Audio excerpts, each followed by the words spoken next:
Hi மக்களே, வணக்கம். எல்லோரும் எப்படி இருக்கீங்க? நாங்கள் நல்லாயிருக்கோம் மக்களே. இன்றைக்கி எங்கள் வீட்டில் ஃபங்க்ஷன் சொல்லியிருந்தேன்ல, என்ன ஃபங்க்ஷனுன்னு உங்ககிட்ட காமிக்கவா? எங்கள் பாப்பாவுக்கு ஞானஸ்தானம் கொடுக்குறோம்.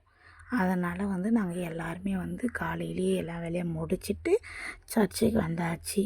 சர்ச்சில் ஆராதனை முடிஞ்ச உடனே ஞானஸ்தானம் கொடுக்கணும்னு சொல்லிட்டாங்க. முன்னெல்லாம் மதியம் மேலே தான் நாங்கள் ஞானஸ்தானம்லாம் கொடுப்பாங்க. எனக்கெல்லாம் கூட மதியம் மேலே தான் ஞானஸ்தானம் கொடுத்தாங்க. அந்த மாதிரி தான் கொடுப்பாங்கன்னு பார்த்தேன். அதுக்கப்புறம் ஐயா இல்லைம்மா, காலையிலேயே ஆராதனை முடிஞ்ச உடனே ஞானஸ்தானம் கொடுத்துடுவோம்னு சொல்லிட்டாங்க. அதனால தான் காலையிலே எல்லா வேலையும் முடிச்சுட்டு அதுக்கப்புறம் தான் நாங்கள் எல்லாருமே சர்ச்சுக்கு வந்திருந்தோம். பாப்பாவுக்கு இப்போ ஞானஸ்தானம் கொடுக்க ஆயத்தமாயிட்டாங்க. நாங்கள் ஞானஸ்தானம் கொடுக்கும் போதில் ஐயாக்கிட்ட கேட்கும்போது, ஐயா ஜெபம் பண்ணிவிட்டு நீங்கள் ஞானஸ்தானம் கொடுக்கலாமா பாப்பாவுக்கு சொல்லிட்டாங்க. அதுக்கப்புறம் தான் பாப்பா சரி ஞானஸ்தானம் கொடுக்க ஆயத்தமாயிட்டாங்க.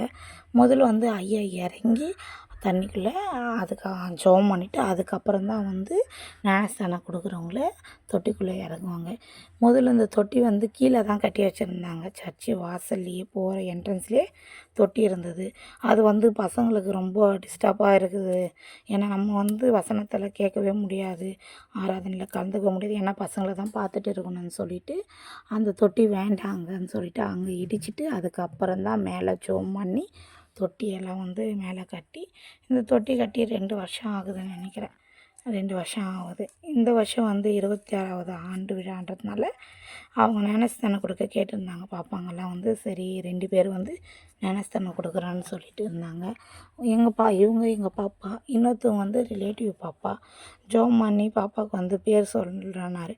நாங்கள் சொல்லிட்டோம், இருக்கிற பேரே நாங்கள் கூட்டிக்கிறோம். ஏன்னா பாப்பாவுக்கு அந்த பேர் தான் எல்லாம் இந்த சர்டிஃபிகேட்டில் எல்லாத்துலேயும் அந்த பேர் தான் கொடுத்துருக்கோம். எல்லா ப்ரூஃப்லேயும் அபியால்னு தான் பேர் இருக்குது.